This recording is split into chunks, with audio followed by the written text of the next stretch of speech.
trying to find the best place where the sun's not blaring things out. As you can see, it's a beautiful blue sky, nice sunny day. We had a real gloomy weekend out here, lots of rain and just cool temperatures. Actually had some ice out here this morning when I came out. People have often asked me, why in the world are you doing all this? Well, there's a great deal of satisfaction every time I look out the window of the RV and I look out and I see what we've got out here so far. It's very satisfying. And I come out here to the woods, take a look at the trees, take a look at what we've done so far, and it's very fulfilling and very satisfying. I go to bed sore every night, but it's a good sore. I know that I've done something that's building a place that's going to be one of a kind for us. And nobody else is going to have a house out here like this. It's certainly not going to look like anything from a McMansion. I'm going to try to, I don't have rights to footage of cordwood. There's lots of pictures out there on the internet, but I don't have rights to those pictures, so I haven't included any of those in. But if you check out, there's two different sites that I'd encourage you to take a look at. One of them is www.accidentalhippies.com. It's a story of Mark and Emily McCaffrey, I think it is, that they built a cordwood home on their own out in eastern Tennessee, and got some beautiful pictures of their place up there. She's been a great resource. She also, if you are interested in building a cordwood home, she and her husband have done a little online class. Also, if you take out cordwoodconstruction.org, that's .org, that's a site by Richard Flatow.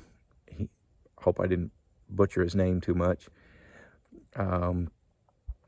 He's one of the foremost authorities on cordwood construction, and he has seminars and training courses and documentation, all kinds of DVDs on from their in-person courses, which right now everything's been kind of canceled because of the COVID.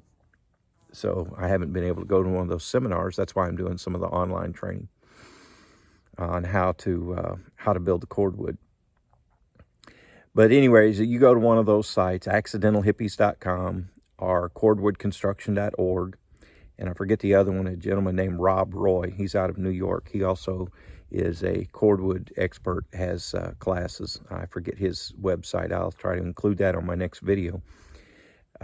But they have some great pictures of what cordwood is, best practices, so you can see what it looks like.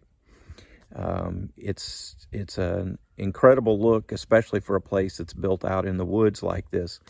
It'll look rather organic, like it actually belongs here instead of in a suburb by a big city. So that's what we're going for. And it'll be very energy efficient, 16-inch thick walls, and of course trying to stay as green as possible. I know it doesn't seem that way. I'm using pressure treated, but the pressure treat on the outside to try to make things last as long as I can. But at least the pressure treating that they're using these days is a little more people and environmental friendly than pressure treating from the past. So that's where we stand right now. Just working along. I will see if I can find some of my equipment. I have a microphone and some stands and lights and things like that I thought I knew where I packed them when we moved our stuff out here, but I have not located them yet. So it's kind of crimping my style a little bit. But show some in process on putting some of these floor joists in place so you can see how that process goes. And it's really It's really amazingly easy to do, and it's something that I'm able to do by myself without straining and without hurting myself, which is always a good thing. Well, that's it for now. We'll try to be more regular in posting, show you some progress, and show some in process, so you can see my fumble-fingered fiddling and scratching and trying to figure out what to do next. All right, it's Bob here at Serenity Hill, hoping you guys are having a good day too. And I've had a lot of people ask me, why in the world are you doing all this yourself? Wouldn't it be so much easier to hire someone else to do it? And I guess it would be easier to hire someone else to do it. It costs a lot of money. And every time I think about hiring someone, I think about how much money it would cost to hire them and how much materials I could buy for that money. And I just kind of enjoy it. I've managed to get all these 14-foot posts up, not by brute strength. I carried them in place and set them on the piers, and then I use this contraption here. Pardon my hand. I use this contraption here. What this is, that's an ATV hoist, and it's broken again. That is fastened to the top of a 4x4. It's got a base on the bottom of it. The ropes that you see are for tying it off. Stand this up, tie it off to support the weight at the back, and then use the ATV hoist with a wireless remote to lift the pier up in place. I think I've got some footage of that, so I'll try to include that in on this video. All right, well, as you can see, we got timbers up. That is a 12-foot ladder that you see here. Just tripped over a log. That is a 12-foot ladder, and as you can see, it's a long ways up there. What I've done is I've got all my timbers up, and I've got my tie pieces across the bottom and 3/4 the way across the top. I came to a stop last week because we had a lot of wind, and I've got a 12 scaffolding over here. It's about 12 foot tall, but I really did not want to be up on that scaffold and that ladder with a 2x10 in 25, 30 mile an hour winds. So you can kind of see the roof line there. It's a 7-degree pitch. The back wall will be 8 foot on the inside, and on the front here, the inside wall on the front will be 12 foot 4 3/4 inches from the flooring up to whatever we put up on the ceiling.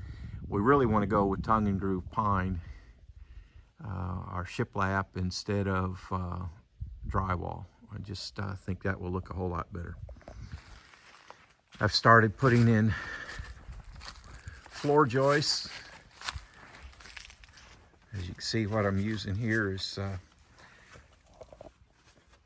2.5 by 11 7/8 engineered I-joists.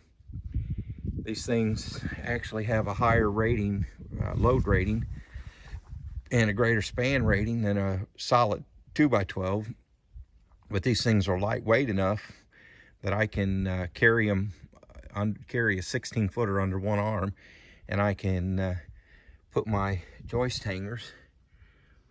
You see what I'm using for joist hangers? I can put my joist hangers in each end, measure, because none of this wood is perfectly straight, and everything's anywhere from 1/8 to 1/4 of an inch length variation from one end of a 2x12 to the other, because like I said, none of this lumber is perfectly straight. Then I can just set it in place by myself. Easy peasy. These took me about 4 hours to do on Saturday, or Friday rather, and No, it was Saturday. At any rate, it took me about 4 hours to do. I wasn't rushing myself, kind of taking my time, because it didn't really matter how fast I went. I only had 25 I-joist hangers.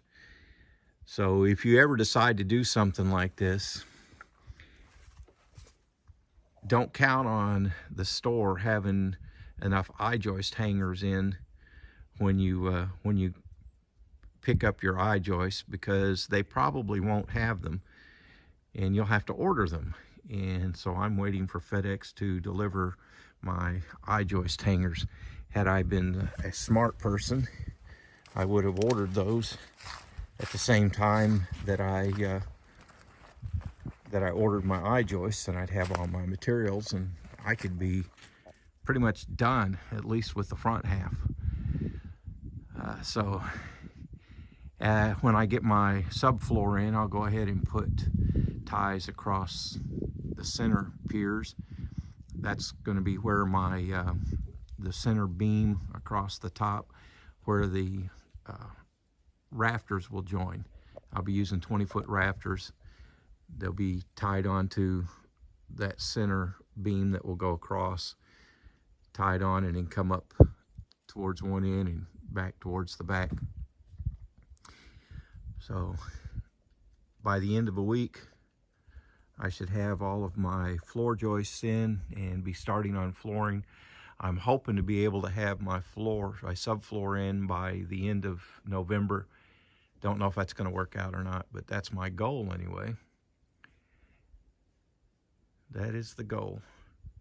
So lots going on, deciding what we're going to do financially and career-wise, but I think we've just about reached a conclusion that I'm going to go ahead and do the early retirement and a part-time job so I can work on this place.